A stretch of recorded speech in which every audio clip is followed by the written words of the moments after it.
અમદાવાદ જિલ્લાના ધોળકા તાલુકાના ધામતવડ વિસ્તારમાં આવેલી કોસ્મેટિક ચીજવસ્તુઓ બનાવતી ફેક્ટરીના સંચાલકો પાસેથી લાંચ માંગવાના મામલે કણવા પોલીસ સ્ટેશનના પોલીસ કર્મચારીઓ સામે એસીબી દ્વારા મોટી કાર્યવાહી કરવામાં આવી છે. ફરિયાદીની કોસ્મેટિક ઉત્પાદન કરતી ફેક્ટરી ખાતે ગત 14 મેના રોજ કણવા પોલીસ સ્ટેશનના ભાવેશભાઈ કમલેશભાઈ ઉર્ફે રોબર્ટ અને રણજીતભાઈ સહિતના લોકો પહોંચ્યા હતા. ફેક્ટરીમાં એક્સપાયર થયેલા માલ ઉપર નવી તારીખ છાપી વેચાણ કરવાનો આક્ષેપ કરી કેસમાં ફસાવી જેલમાં મોકલી દેવાની ધમકી આપી હતી. આરોપીઓએ કેસ નહીં કરવા માટે શરૂઆતમાં ₹2 લાખની લાંચની માંગણી કરી હતી. જોકે રક્ષકના અંતે ₹30,000 આપવાનું નક્કી કરવામાં આવ્યું હતું.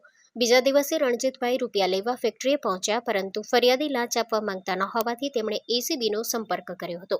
ફરિયાદના આધારે એસીબીએ લાંચનું છટકું ગોઠવી, જેમાં આરોપી number 1 Bhaveshbhai Labhshankar Raval unarmed ASI Kanva police station દ્વારા ફોન કરી લાંચની રકમ આરોપી નંબર 2 કમલેશભાઈ ઉર્ફે રોબર્ટ વિનોદભાઈ બારોટને આપવા સૂચના અપાઈ હતી.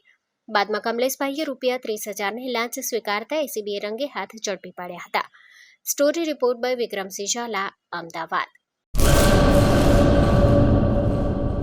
Admission open. Uma education trust સંચાલિત ઉમા વિદ્યાલય ગુજરાતી અને અંગ્રેજી બંને માધ્યમમાં શિક્ષણ આપવામાં આવે છે.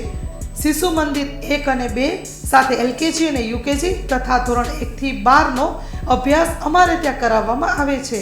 ઉચ્ચ માધ્યમિક અભ્યાસમાં આર્ટ્સ અને કોમર્સ પસંદ કરી શકો છો. સંસ્કૃતિ અને સંસ્કાર સાથે આધુનિક શિક્ષણ. બાળકના સર્વાંગી વિકાસ માટે રમતગમતની સાથે સાંસ્કૃતિક કાર્યક્રમો અને સ્વઅભ્યાસિક પ્રવૃત્તિઓ કરાવવામાં આવે છે. માતૃપિતૃ વંદના જેવા કાર્યક્રમોનું આયોજન કરી શાળા કક્ષાએ વિવિધ ઉજવણી કરવામાં આવે છે. બહાર ગામથી આવતા વિદ્યાર્થીઓ માટે બસની વ્યવસ્થા આપવામાં આવે છે.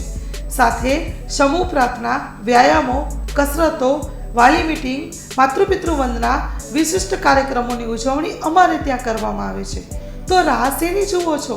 આજે જ એડમિશન લ્યો ઉમા વિદ્યાલયમાં. અમારું સરનામું નોંધી લેશો: બેરુ રોડ, નખત્રાણા, કચ્છ.